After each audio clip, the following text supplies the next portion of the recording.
Les lèvres de Victor tremblaient comme les feuilles d'un saule au vent d'automne, alors qu'il murmurait « Je t'aime, Clément, plus que les étoiles ne brillent sur Paris ». Clément, les yeux mi-clos, essaya de sourire, mais la douleur le transperça comme une lame invisible, le ramenant à cette réalité impitoyable. Le cancer l'emportait, goutte à goutte, dans cette chambre stérile de l'hôpital Saint-Louis. Et dans ce silence brisé seulement par le bip monotone du moniteur cardiaque, Victor sentit son monde s'effondrer, ignorant que, de l'autre côté de la ville, un inconnu portait en lui le remède à cette agonie, un sang rare, un secret enfoui dans les veines d'un passé qu'il croyait mort. Victor recula d'un pas, le cœur battant à tout rompre, comme si le sol sous ses pieds s'était ouvert en un gouffre béant.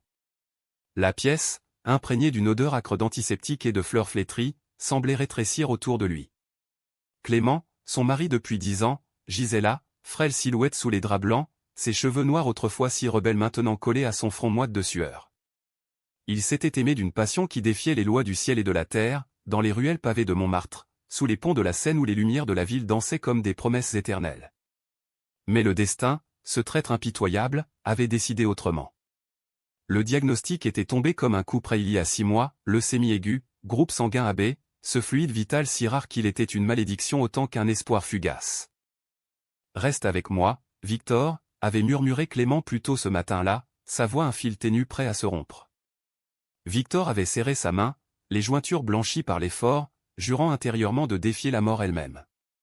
Pourtant, les médecins, avec leur ton neutre et leurs blouses impeccables, avaient été clairs, sans transfusion immédiate d'un donneur compatible, il ne passerait pas la nuit. Les recherches s'étaient avérées vaines, les listes d'attente étaient des abysses sans fond. Victor avait erré dans les couloirs labyrinthiques de l'hôpital, suppliant le ciel parisien de ses pluies incessantes, mais rien.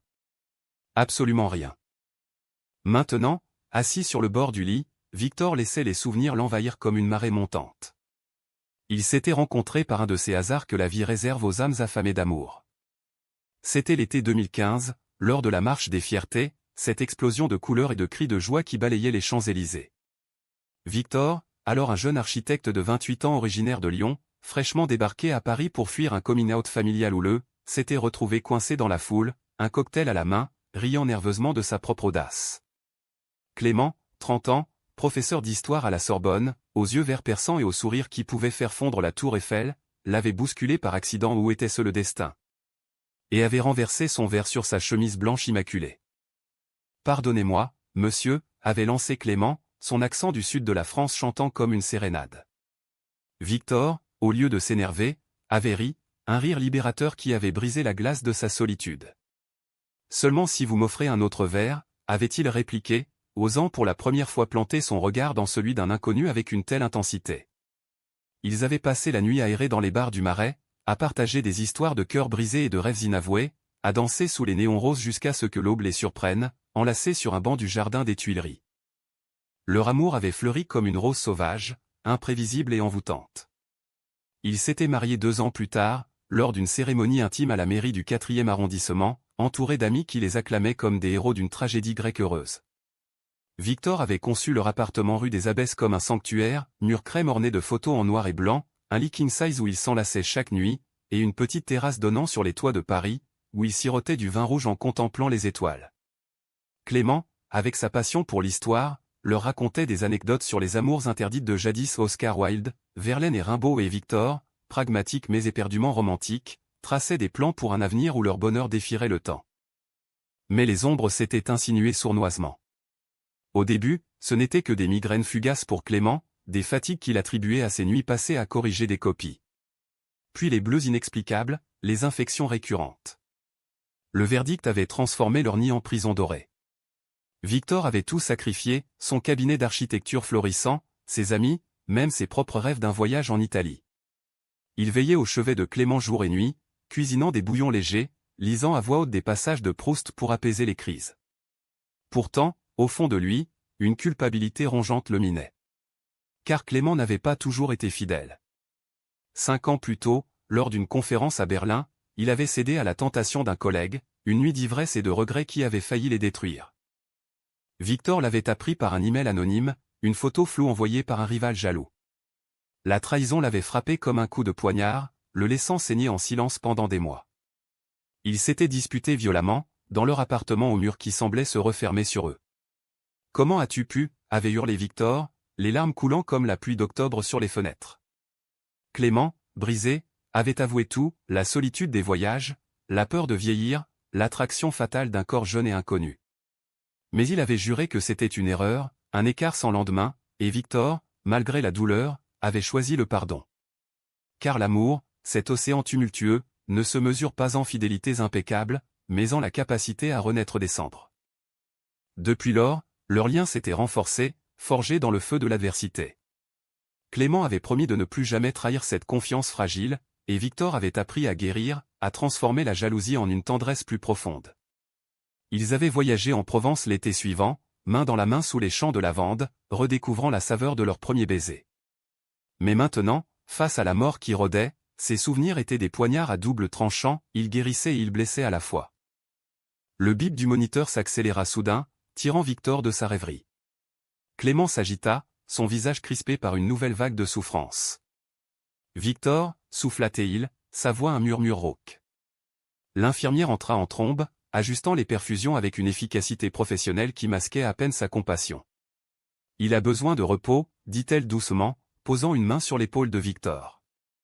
Celui-ci hocha la tête, mais ses yeux restèrent rivés à Clément, comme s'il pouvait, par la force de son regard, retenir l'âme qui s'échappait.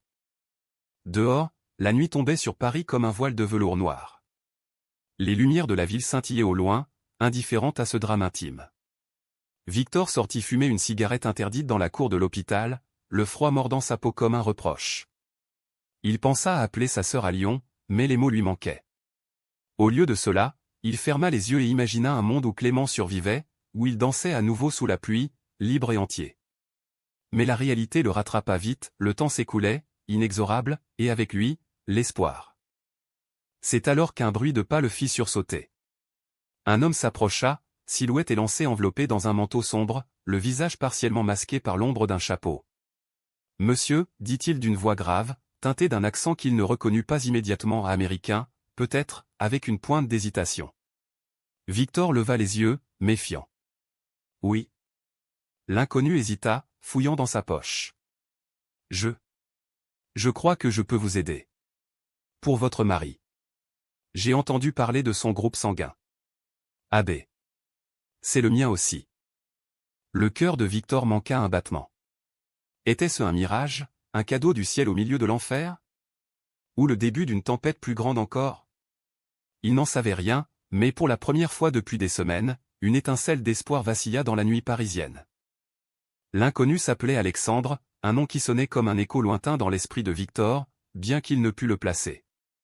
Il avait 35 ans, des traits ciselés par une vie nomade, des yeux bleus perçants qui semblaient avoir vu trop de soleil couchant sur des horizons anonymes. Américain d'origine, expatrié à Paris depuis 5 ans pour un poste de journaliste freelance au Monde, il portait l'aisance nonchalante des gens qui ont appris à se réinventer à chaque aéroport. « J'étais dans le couloir », expliqua-t-il en allumant une cigarette à son tour, exhalant la fumée en volute paresseuse. J'ai surpris la conversation des médecins. Eh bien, j'ai le même groupe sanguin. Rare, n'est-ce pas? Comme un billet de loterie que l'on gagne sans avoir joué. Victor le dévisagea, partagé entre la gratitude naissante et une suspicion instinctive. Dans les films hollywoodiens qu'il affectionnait tant, ces drames lacrymogènes où l'amour triomphe contre vent et marée, un sauveur surgissait toujours au dernier acte. Mais ici, dans la cour grise de l'hôpital, sous un ciel plombé de nuages, la vie n'était pas un scénario bien huilé. « Pourquoi feriez-vous cela » demanda-t-il, sa voix éraillée par l'émotion. Alexandre haussa les épaules, un sourire en coin qui adoucissait ses traits durs. « Parce que j'ai perdu quelqu'un de la même façon. Il y a 3 ans. Un amour qui s'est éteint sans que je puisse rien y faire. Si je peux éviter à un autre de revivre ça. » Ils entrèrent ensemble dans le hall, où l'air conditionné bourdonnait comme un essaim d'abeilles enragées. Victor guida Alexandre vers le bureau des transfusions, son esprit tourbillonnant de questions muettes. Qui était cet homme, surgi de l'ombre comme un fantôme bienveillant? Et pourquoi, au juste, son cœur battait-il un peu trop fort en sa présence, mélange de soulagement et d'une attirance inexplicable? Les formalités furent expédiées avec une urgence fiévreuse, tests de compatibilité, questionnaires intimes sur les voyages récents et les habitudes de vie. Alexandre répondit avec une franchise désarmante, révélant des bribes de son existence, une enfance à New York, un coming-out brutal à 18 ans, une carrière jalonnée d'articles sur les droits LGBTQ+ en Europe. Pendant ce temps, Victor veillait sur Clément, dont l'état s'était stabilisé temporairement grâce à une perfusion de morphine. « Qui était-ce » murmura Clément quand Victor revint, essuyant la sueur de son front avec un linge frais. Victor hésita, puis raconta l'apparition miraculeuse de l'inconnu. Les yeux de Clément s'illuminèrent d'une lueur fragile. « Peut-être que le destin nous donne une seconde chance, » dit-il, serrant la main de Victor avec une force surprenante.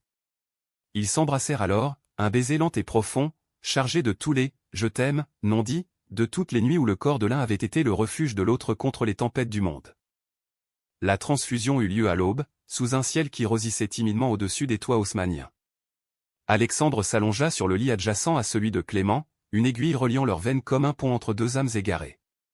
Victor observait la scène depuis un coin de la pièce, les bras croisés sur sa poitrine, un nœud d'émotion indéfinissable dans la gorge. C'était surréaliste, cet Américain au charme rugueux, avec ses tatouages discrets visibles sous les manches relevées, un arc-en-ciel stylisé sur l'avant-bras, offrait son sang pour sauver l'homme qu'il aimait. Une dette qu'il ne pourrait jamais rembourser. Tandis que le fluide vital coulait, goutte à goutte, Clément s'endormit d'un sommeil paisible pour la première fois depuis des jours. Alexandre, pâle mais serein, tourna la tête vers Victor. « Il est chanceux de vous avoir, » dit-il doucement. Victor rougit, mal à l'aise sous ce regard qui semblait le disséquer avec une tendresse inattendue. « C'est moi qui suis chanceux. »« De vous. » Une pause lourde de sous-entendu s'installa, brisée seulement par le tic-tac de l'horloge murale. Les jours suivants furent un tourbillon de rémission fragile. Clément reprit des forces, sa peau retrouvant une couleur rosée, ses yeux une étincelle de vie. Ils quittèrent l'hôpital pour leur appartement, où Victor avait préparé un festin modeste, quiche aux épinards, salade niçoise, et une bouteille de Bordeaux millésimée. Alexandre les avait suivis, non comme un intrus, mais comme un allié discret, apportant des livres d'histoire sur les amours maudits de la belle époque pour distraire Clément. Les soirées s'étiraient en conversations animées autour de la table en bois patiné, sous la lueur tamisée d'une lampe art déco. Victor riait plus fort, Clément racontait des anecdotes avec son entrain habituel, et Alexandre, avec son humour pince sans rire typiquement yankee, injectait une légèreté bienvenue dans l'air encore chargé de peur. Pourtant, sous cette surface lisse, des courants souterrains agitaient les eaux. Victor se surprenait à observer Alexandre quand il croyait que personne ne le voyait, la façon dont ses doigts fins tenaient un verre de vin, la courbe de son cou quand il penchait la tête pour écouter Clément. C'était innocent, se disait-il, une simple reconnaissance de beauté humaine. Mais la nuit, seul dans le salon pendant que Clément dormait, il se surprenait à imaginer des scénarios interdits, des baisers volés sous la lune parisienne. La culpabilité le rongeait, n'avait-il pas pardonné à Clément sa propre trahison? Comment osait-il maintenant laisser son esprit vagabonder? Le conflit éclata un soir de la mi-juin, lors d'une promenade le long de la Seine. Clément, encore faible mais déterminé à reconquérir la ville, avait insisté pour sortir. Ils déambulaient tous les trois, bras dessus bras dessous, riant des touristes maladroits et des artistes de rue qui peignaient des portraits caricaturaux. Alexandre marchait à côté de Victor, leur épaule se frôlant par accident ou non. À chaque pas, vous savez, dit Alexandre à voix basse, Paris a ce don de guérir les cœurs brisés. Mais elle peut aussi les briser à nouveau. Victor sentit un frisson le traverser, un avertissement déguisé en confidence. Clément, sentant la tension, s'arrêta près d'un ponton où des violonistes ambulants jouaient une valse mélancolique. « Allons danser » proposa-t-il, tirant Victor par la main. Mais au lieu de le suivre, Victor resta figé, les yeux rivés sur Alexandre qui s'éloignait légèrement, prétextant un appel. C'est alors que Clément murmura, assez fort pour qu'Alexandre l'entende, « Il est beau, n'est-ce pas? Mais souviens-toi, mon amour, notre histoire est plus forte que n'importe quel mirage. » Les mots étaient tendres, mais ils portaient une pointe d'acier, un rappel voilé de la trahison passée. La soirée se termina dans une atmosphère tendue. De retour à l'appartement, Clément s'effondra sur le canapé, épuisé. « Qu'est-ce qui ne va pas, Victor » demanda-t-il enfin, sa voix un mélange de vulnérabilité et de reproche. Victor, les larmes aux yeux, avoua tout, l'attirance qu'il ressentait, non pas comme une trahison, mais comme une faille dans l'armure de leur amour. « Je t'aime, Clément. Plus que tout. Mais il m'effraie, parce qu'il me rappelle que je suis vivant, que j'ai encore des désirs. » Clément pâlit, non de colère, mais de douleur pure. « Et moi? Suis-je déjà mort à tes yeux? » La dispute qui suivit fut un ouragan confiné dans les murs de leur foyer. Des mots jaillirent comme des éclats de verre, les erreurs du passé, les peurs du présent, les fantômes du futur. Clément accusa Victor de le voir comme un poids, un mourant pitoyable plutôt qu'un amant vibrant. Victor hurla sa frustration, son épuisement face à la maladie qui volait leur joie. Alexandre, qui avait regagné son hôtel, n'en sut rien, mais son ombre planait sur eux comme un présage. Pourtant, au cœur de cette tempête, une vérité émergea, leur amour, forgé dans le feu, n'était pas près de s'éteindre. Clément, les sanglots secouant son corps frêle, prit Victor dans ses bras. « Pardonne-moi ma faiblesse, murmura-t-il. Et je te pardonne la tienne. Nous sommes humains, Victor. Et l'humain, c'est aimer malgré les fissures. » Le lendemain, Alexandre revint, portant un bouquet de lys blanc en symbole de pureté, ou d'adieu. La rémission de Clément se confirmait, mais les ombres s'allongeaient. Car Alexandre n'était pas un inconnu total. Un soir, en fouillant dans de vieux albums photos, Victor tomba sur une image jaunie. Berlin, 5 ans plus tôt. Clément, radieux, enlacé à un homme aux yeux bleus. Le même tatouage. Le même sourire en coin. Le sauveur était le fantôme du passé, celui qui avait failli les détruire. La découverte frappa Victor comme un raz-de-marée, emportant avec elle les fondations branlantes de sa réalité. Assis par terre au milieu du salon, entouré de photos éparpillées comme des confettis d'un bal masqué raté, il fixait l'image incriminante, Clément, 30 ans, cheveux en bataille, riant aux éclats lors d'une soirée berlinoise, son bras autour des épaules d'Alexandre, alors un journaliste en herbe couvrant un festival queer. La date au dos, été 2018. La nuit de la trahison. Celle que Clément avait décrite en larmes, jurant que c'était un inconnu éphémère, un regret effacé par l'aube. Les mains tremblantes, Victor composa le numéro d'Alexandre, le cœur cognant comme un tambour de guerre. « Viens tout de suite », ordonna-t-il d'une voix qu'il ne reconnut pas, un filet de rage et de désespoir. Alexandre arriva 1 heure plus tard, le visage marqué par l'inquiétude, un café à emporter à la main comme un offrande dérisoire. « Qu'est-ce qui se passe ? Clément va bien ?» Victor lui fourra la photo sous le nez, sans un mot. Les yeux d'Alexandre s'écarquillèrent, puis se voilèrent d'une tristesse ancienne. « Oh, mon Dieu !»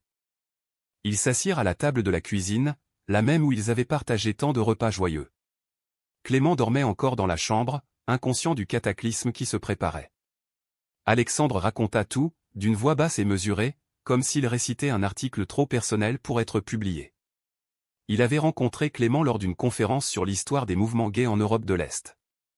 Une étincelle immédiate, un flirt innocent qui avait dérapé sous l'effet du vin et de la musique techno pulsant dans un club underground. Une nuit, c'est tout, jura-t-il. Je ne l'ai jamais revu après. Il m'a dit qu'il était marié, qu'il regrettait. J'ai respecté ça. Mais le destin, ce farceur cruel, les avait réunis à nouveau.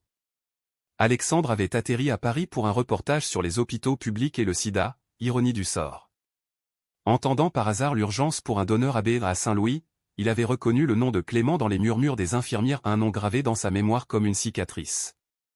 J'aurais pu partir, avoua-t-il, les yeux baissés. Mais je ne pouvais pas.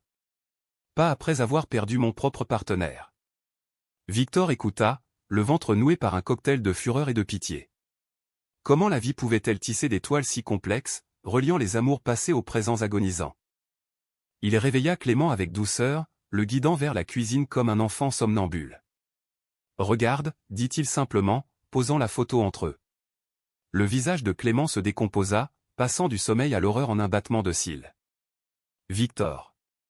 Je. » Les mots se bousculèrent, un torrent de confessions, oui, c'était lui, l'inconnu de Berlin, mais non, il n'avait pas menti sur les regrets. J'ai effacé son nom de ma vie, plaida-t-il. Comment aurais-je pu savoir qu'il réapparaîtrait comme un ange gardien? Alexandre, témoin muet, ajouta, je ne suis pas un fantôme pour vous hanter. Je suis juste un homme qui veut réparer ce qu'il a brisé, même sans le savoir.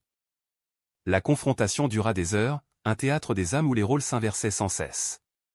Clément pleura, accusant le sort d'une cruauté biblique, Alexandre se fit humble, offrant son silence comme pénitence, Victor, au centre du vortex, oscilla entre le désir de hurler et celui de pardonner. Vous deux, vous m'avez volé quelque chose, lança-t-il enfin, la voix brisée. Une innocence que je croyais recouvrer. Mais au fond, Il savait, l'amour n'était pas un contrat immaculé, mais un jardin sauvage où les ronces côtoient les roses. Pourtant, le chaos Trao ne s'arrêta pas là. Le lendemain, les analyses post-transfusion révélèrent une complication inattendue, une réaction allergique mineure, rien de fatal, mais assez pour replonger Clément dans l'angoisse. Les médecins recommandèrent une surveillance accrue, et Victor, épuisé, accepta qu'Alexandre reste pour veiller à tour de rôle. C'était une trêve forcée, une cohabitation improbable dans leur appartement exigu, où les regards se croisaient comme des épées dans un duel masqué. Les nuits devinrent des territoires minés. Victor et Clément dormaient enlacés, mais les cauchemars hantaient leur sommeil, visions de Berlin, de sang versé inutilement, d'amour volé. Alexandre, sur le canapé convertible du salon, écoutait les murmures à travers les murs minces, son propre cœur saignant d'un regret qu'il n'avait pas anticipé. Un soir, incapable de dormir, il se leva pour écrire son refuge habituel griffonnant des notes sur cette étrange triangulation, deux amants unis par la maladie, un tiers surgit des abysses pour les lier ou les disjoindre. L'attirance entre Victor et Alexandre, cette braise couvée sous les cendres, menaça d'enflammer tout. Lors d'une promenade solitaire dans le Père-Lachaise, ce cimetière romantique où reposaient Oscar Wilde et d'autres amants maudits, ils se retrouvèrent seuls, Clément trop faible pour les accompagner. Les allées ombragées, bordées de tombes sculptées, offraient un cadre propice aux confessions. « Pourquoi es-tu revenu » demanda Victor, s'arrêtant près de la sépulture de Proust. Alexandre s'approcha, trop près, son souffle chaud effleurant la joue de Victor. « Parce que je n'ai jamais oublié son regard. Et le tien. Il me hante maintenant. » Le baiser qui suivit fut inévitable, un éclat de passion réprimé sous les chaînes centenaires. Lèvres contre lèvres, mains tremblantes sur les hanches, ils se perdirent dans un tourbillon de désirs purs, sans mots ni promesses. Mais la culpabilité surgit comme un éclair, les séparant brutalement. « Je ne peux pas » haleta Victor, les yeux emplis de larmes. « Pas comme ça. Pas à lui. » Alexandre recula, le visage ravagé. « Je sais. Mais l'amour n'obéit pas aux règles, Victor. Il nous consume, qu'on le veuille ou non. » De retour à l'appartement, le secret pesa comme un boulet. Clément, sentant le trouble, confronta Victor ce soir-là. « Dis-moi la vérité » implora-t-il, sa main frêle sur le bras de son mari. Victor céda, avouant le baiser, les sentiments confus, la tempête intérieure. Au lieu de la fureur attendue, Clément soupira, un son ancien hélas. « J'ai toujours su que tu portais en toi un feu que je ne pouvais pas tout éteindre. Et maintenant, avec ma maladie. Je te retiens prisonnier. » Les larmes coulèrent, unies, et dans ce flot salé, ils se réconcilièrent, plus forts, plus nus. Mais le destin, encore une fois, intervint. Une lettre arriva pour Alexandre, cachetée d'urgence, un appel de son journal à New York pour un reportage urgent sur une crise humanitaire. Il devait partir dans 48 heures. La nouvelle scella le chaos Trao, une soirée d'adieu forcé, où les trois hommes se retrouvèrent autour d'un dîner aux chandelles aux bougies tremblotantes comme leurs âmes. Clément leva son verre, à la vie, qui nous donne et nous reprend. À l'amour, qui nous unit malgré tout. Alexandre, les yeux humides, ajouta, et au pardon, qui guérit les plaies invisibles. Victor, muet, sentit son cœur se déchirer. Était-ce la fin d'un chapitre, ou le début d'un autre? Tandis que la nuit enveloppait Paris de son manteau étoilé, il sut que rien ne serait plus comme avant. Le sang d'Alexandre avait sauvé Clément, mais il avait aussi ravivé des braises qu'il devrait éteindre ou embrasser. Le départ d'Alexandre fut un arrachement silencieux, comme une page qu'on tourne sur un livre dont on craint la suite. Il quitta l'appartement à l'aube, un sac à dos jeté sur l'épaule, laissant derrière lui un mot griffonné sur un napkin, « Merci pour la leçon d'humanité. Prenez soin l'un de l'autre. » Ah, Victor le trouva en préparant le café, les lettres dansant devant ses yeux embués. Clément, éveillé tôt par une quinte de toux, lut le message à voix haute, sa voix un mélange de soulagement et de mélancolie. « Il a fait plus que nous sauver, » dit-il doucement. « Il nous a forcés à nous regarder en face. » Les semaines suivantes furent un lent retour à la normale, ou du moins à une version pâlie de celle-ci. Clément reprit ses cours à la Sorbonne, d'abord à mi-temps, ses conférences sur les révolutions françaises imprégnées d'une urgence nouvelle comme si chaque mot était un don du ciel. Victor relança son cabinet d'architecture, esquissant des plans pour un centre communautaire LGBTQ+, dans le 20e arrondissement, un projet qui canalisait sa rage créative en quelque chose de beau et d'utile. Il marchait le soir le long du canal Saint-Martin, main dans la main, évitant les sujets tabous, se contentant des silences complices et des baisers volés sous les saules pleureurs. Mais les ombres persistaient. Victor rêvait d'Alexandre, des nuits berlinoises imaginaires, des matins new-yorkais où il partageait un café noir et des rires amers. Il se réveillait en sueur, serrant Clément plus fort, murmurant des excuses dans le creux de son oreille endormie. La trahison potentielle ou ce baiser au cimetière le rongeait comme un ver solitaire, un poison lent qui menaçait leur guérison. Clément, intuitif comme toujours, percevait ses tourments. « Parle-moi, mon amour », insistait-il lors de leur dîner aux chandelles. Victor résistait, craignant de rouvrir les plaies, mais un soir d'octobre pluvieux, il craqua. Ils étaient levés sur le canapé, une couverture sur les genoux, un film de Woody Allen en fond sonore, ces comédies new-yorkaises qui parlaient d'amour avec une ironie douce amère. « J'ai peur », avoua Victor, la voix étouffée par l'oreiller. « Peur de t'avoir trahi en esprit, peur que notre amour ne soit pas assez fort pour tout ça. » Clément l'attira contre lui, sa poitrine encore marquée par les cicatrices des piqûres. « L'amour n'est pas une forteresse imprenable, Victor. C'est un pont suspendu, qui tangue au vent mèneront pas. Et le nôtre. Il a survécu à la mort elle-même. » Cette vulnérabilité les rapprocha, transformant la crise en catharsis. Ils parlèrent des heures durant, de Berlin, de New York, de Paris comme toile de fond à leur drame personnel. Clément admit que la trahison passée n'avait été qu'un cri de détresse, un appel d'air dans une vie trop étouffante. Victor confessa son attirance pour Alexandre comme un miroir de ses propres insécurités ou la peur de perdre Clément, de se retrouver seul dans une ville qui magnifiait les solitudes. Ensemble, ils écrivirent une lettre à Alexandre, non pour le convoquer, mais pour clore le cercle, des mots de gratitude, de pardon, d'adieu fraternel. Elle partit par la poste, un timbre oblitéré comme un sceau sur leur passé. L'hiver arriva, drapant Paris d'un manteau de givre scintillant. Noël les trouva dans les rues illuminées du Marais, achetant des guirlandes arc-en-ciel et des vins chauds chez un traiteur juif du quartier. Clément, en rémission complète selon les derniers scans, proposa un voyage, pas en Italie cette fois, mais à Berlin, pour affronter le fantôme ensemble. Victor accepta, le cœur battant d'une excitation mêlée d'appréhension. Ils atterrirent par un matin enneigé, l'asprey gelé comme un ruban d'argent sous le ciel gris.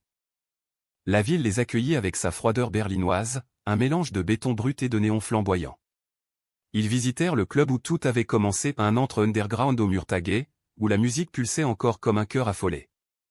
Assis à une table en retrait, Clément raconta l'histoire à voix haute, transformant la trahison en fable moraliste. « C'était une erreur, mais elle m'a appris la valeur de ce que j'avais. Toi. » Victor, émerveillé par cette résilience, l'embrassa au milieu de la piste, indifférent au regard curieux. Pour la première fois, Berlin n'était plus un spectre, mais un chapitre clos. De retour à Paris, une lettre les attendait, d'Alexandre. Pas une réponse amère, mais un article qu'il avait écrit pour son journal, un récit anonymisé de leur histoire, intitulé « Le sang des amours oubliés ». Publié dans les pages culturelles, il dépeignait 3 hommes liés par le destin, explorant les thèmes du pardon, de la maladie et de la résilience queer dans un monde impitoyable. « Vous m'avez inspiré », écrivait-il en post-scriptum. « Et je vous souhaite un amour qui défie les océans. » Clément rit aux éclats en le lisant, et Victor sentit un poids s'envoler. Alexandre n'était plus un rival, mais un allié distant, un fil tendu vers l'horizon. Pourtant, le conflit n'était pas totalement apaisé. Une rechute mineure frappa Clément au printemps, une fièvre persistante, un bilan sanguin alarmant. Les médecins parlèrent de chimio préventive, un rappel que la rémission n'était qu'une trêve. Victor, dévasté, replongea dans l'abîme, veillant des nuits entières, cuisinant des repas insipides pour stimuler l'appétit de Clément. C'est alors que l'aspect humaniste de leur odyssée émergea pleinement. Inspirés par l'article d'Alexandre, ils lancèrent une campagne locale, Sang arc-en-ciel, une initiative pour encourager les dons de sang dans la communauté LGBTQ+, brisant les tabous sur les exclusions passées liées au sida. Les meetings au centre Pompidou attirèrent des dizaines de personnes, jeunes activistes aux dreadlocks multicolores, couples âgés main dans la main, artistes tatoués racontant leurs peurs. Victor parla pour la première fois en public, sa voix chevrotante se raffermissant au fil des mots. « L'amour nous unit, mais c'est le don de soi qui nous sauve. Comme un inconnu qui offre son sang pour un mourant, nous pouvons tous être des sauveurs. » Clément, assis au premier rang, le regardait avec une fierté infinie, ses yeux verts brillants d'un feu inextinguible. La campagne prit de l'ampleur, relayée par les médias, touchant même des cœurs au-delà des frontières. Des dons affluèrent, non seulement de sang, mais d'espoir et de témoignages. Parmi eux, une lettre anonyme, merci. Votre histoire m'a donné le courage de dire à mon partenaire que je l'aime depuis 20 ans. Victor l'a lu à Clément un soir d'été, sur leur terrasse, sous un ciel parsemé d'étoiles. Nous avons sauvé plus que des vies, dit-il. Nous avons sauvé des âmes. Mais au cœur de cette victoire, le romantisme refleurit. Une nuit, après une journée épuisante de sensibilisation, ils firent l'amour pour la première fois depuis des mois lentement, tendrement, redécouvrant les contours de leur corps comme des explorateurs en terre promise. Les murmures de plaisir se mêlèrent aux promesses, pour toujours, souffla Clément contre la peau de Victor. Au-delà de la mort, répondit celui-ci, scellant leur pacte d'un baiser salé de larmes joyeuses. Alexandre, de loin, envoya un email, une photo de lui à Central Park, entouré de feuilles d'automne. Paris m'a guéri. Bonne continuation. Victor sourit, rangeant l'image dans un tiroir du cœur. Le passé était clos, l'avenir, un chemin pavé d'incertitudes, mais illuminé par l'amour. L'été 2026 s'annonçait clément, un clin d'œil ironique au nom de l'homme qui avait tant lutté contre les ombres. Clément, fortifié par la chimio et les dons affluant grâce à leur campagne, proposa un pèlerinage inattendu, un road trip en Provence, là où leur amour avait jadis fleuri sous les lavandes violettes. Victor accepta avec enthousiasme, emballant la vieille Citroën cabriolet héritée de son grand-père, un bolide des années 60 qui ronronnait comme un chat paresseux. Ils partirent un matin de juin, la radio diffusant du Édith Piaf, les vitres baissées laissant entrer le parfum de thym et de sel marin. La route serpenta à travers les collines du Luberon, ces paysages ocrés qui semblaient peints par un maître impressionniste. Ils s'arrêtèrent à Gordes, village perché aux ruelles étroites, pour un pique-nique improvisé, baguettes croustillantes, fromage de chèvre frais, et une bouteille de rosé frais. Allongé sur une nappe à carreaux, Clément traça du doigt les cicatrices sur le torse de Victor, marque d'une vie vécute, de nuits passionnées et de jours ordinaires. Tu sais, dit-il rêveusement, j'ai toujours cru que l'amour était une conquête. Mais c'est une reddition. Se donner sans réserve. Victor, le cœur gonflé, l'embrassa avec une ferveur renouvelée, indifférent au regard des villageois qui passaient. À Avignon, ils visitèrent le palais des papes, ces murailles médiévales qui abritaient tant de secrets d'amours interdits. Marchant main dans les jardins suspendus, ils parlèrent d'avenir, un enfant peut-être, adopté d'un orphelinat roumain, ou simplement plus de voyages, plus de projets pour, sans arc-en-ciel. Clément, rayonnant, confia son rêve secret, écrire un livre sur les amours gays dans l'histoire française, des amants de la Révolution aux figures contemporaines. Avec toi comme dédicace, ajouta-t-il, ses yeux pétillants. Victor rit, le serrant contre lui, et Alexandre comme chapitre fantôme. Clément secoua la tête, sérieux soudain. Non. Lui, c'est une note de bas de page. Toi, c'est l'histoire entière. Le soir, dans une chambre d'auberge aux poutres apparentes, ils firent l'amour avec une urgence douce, comme si chaque caresse était une prière contre le temps.